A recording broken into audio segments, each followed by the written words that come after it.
जय श्री महाकाल। जैसा कि आप लोग जानते हो, भैरवी साधना आप लोगों ने सिर्फ किताबों से और आप लोगों ने सुन रखा है। आप लोग सही चीज़ इसकी नहीं जानते, सही चीज़ होते क्या है। आप लोगों को मैं बता दूं जानकारी के तौर पे, बस जानकारी के तौर पे आप लोगों को बता दे रहा हूँ कि आप लोगों को इस चीज़ों का ज्ञान हो सके। जो लोग भ्रम फैला के रखे हैं, भैरवी सिद्ध हो, ऐसे कर लो, ऐसे कर लो, ऐसे कर लो, भैरवी बिल्कुल इसके पूरा विपरीत है। याद रख लेना, भैरवी साधना मैं आपको पूरा तो नहीं बताऊंगा क्योंकि यहाँ पे विवाद हो सकता है, क्योंकि कई चैनलों वाले से या कई ऐसे लोगों से, ज्ञानियों से विवाद हो सकता है, कई मूर्खों से भी विवाद हो सकता है। मैं किसी का नाम नहीं लूँगा। तो मैं चलते हैं अपने टॉपिक पे। भैरवी साधना याद रखना, तंत्र में अघोरियों के लिए एक उच्च कोटि की साधना होती है।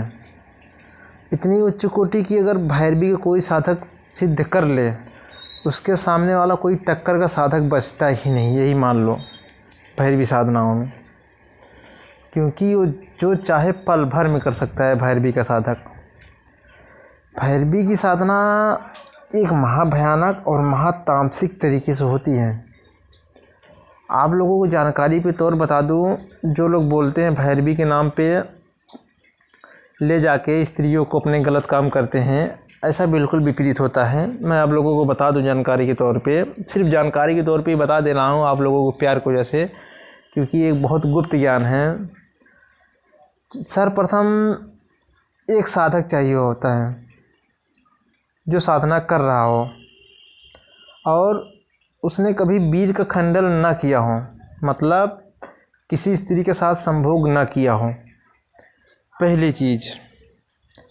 और दूसरी चीज़, एक लड़की चाहिए होती है। आप लोग को जानकारी के तौर बता दूं, ऐसे कोई भी लड़की नहीं चलती, वो लड़की कुंवारी होनी चाहिए। न तुम उसको जान पहचानो, न तुम तुमसे जानती पहचानती हो। और दूसरी बात, वो लड़की जांचा जाता है कभी किसी के साथ उसने संभोग ना किया हो।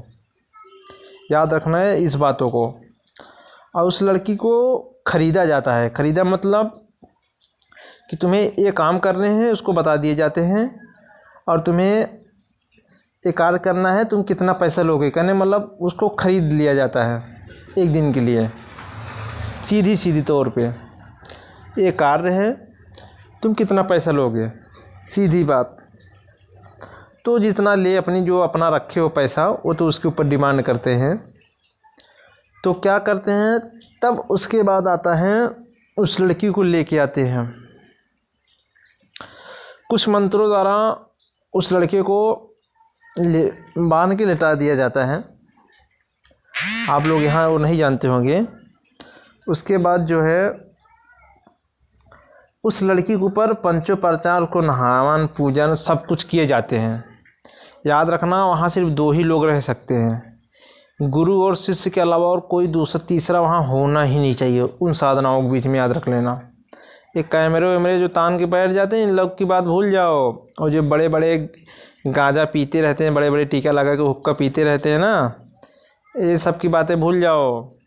याद रख लेना, ये किताबी ज्ञान नहीं होते हैं, नहीं तो कोई जानता है। मैं आप लोगों को बता दे रहा हूँ सीधी तौर पे।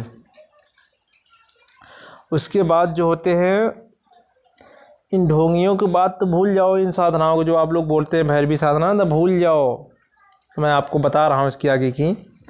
उसके बाद उस लड़की को सब कुछ करने के बाद, उसके बाद भैरवी मंत्र होते हैं जो कि गुरु शिष्य द्वारा में ही चलते हैं।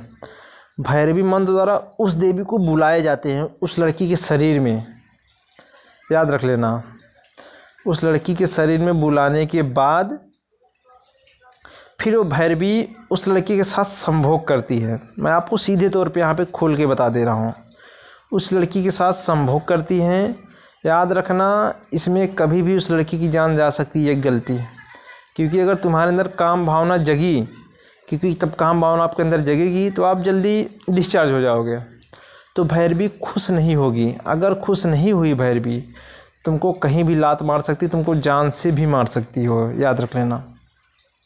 इसलिए ऐसी साधनाएं गुरु अपने शिष्यों को बहुत सोच समझ के कराता है, वो भी कई वर्षों की परीक्षा लेने के बाद। नहीं तो अन्यथा ऐसी साधना है शिष्यों को अपने कोई कराता ही नहीं जिस गुरु के पास ये विद्याएँ होती हैं, याद रख लेना।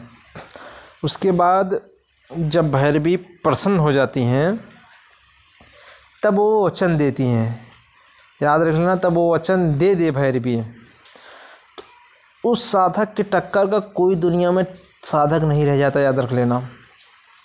उसके गुरु के अलावा उसके बराबर का कोई साधक दुनिया में टक्कर का नहीं रह सकता, याद रख लेना। इतने पावरफुल शक्ति होती है भैरवी। तो आशा विश्वास करता हूँ आप लोगों की जानकारी बहुत अच्छी लगी होगी। अगर अच्छी लगी हो तो आप लोग को सब्सक्राइब कर दिया करो, क्योंकि जब आने वाली वीडियो आपको जो रहेगी जानकारी आप लोगों को मिल जाएगी। आशा विश्वास करता हूँ आप लोग अच्छे होंगे, खुश रहिए। आप लोगों की जानकारी बहुत अच्छी लगी होगी, क्योंकि इसके मैं कुछ चीज़ें मैं नहीं बता सकता यहाँ पे, क्योंकि वो मुझे गुप्त रखना पड़ता है, क्योंकि गुरु शिष्य परंपरा द्वारा ही चलते हैं। इसलिए जितना बताने योग्य था मैं आप लोगों को बता दिया। खुश रहिए। जय श्री महाकाल।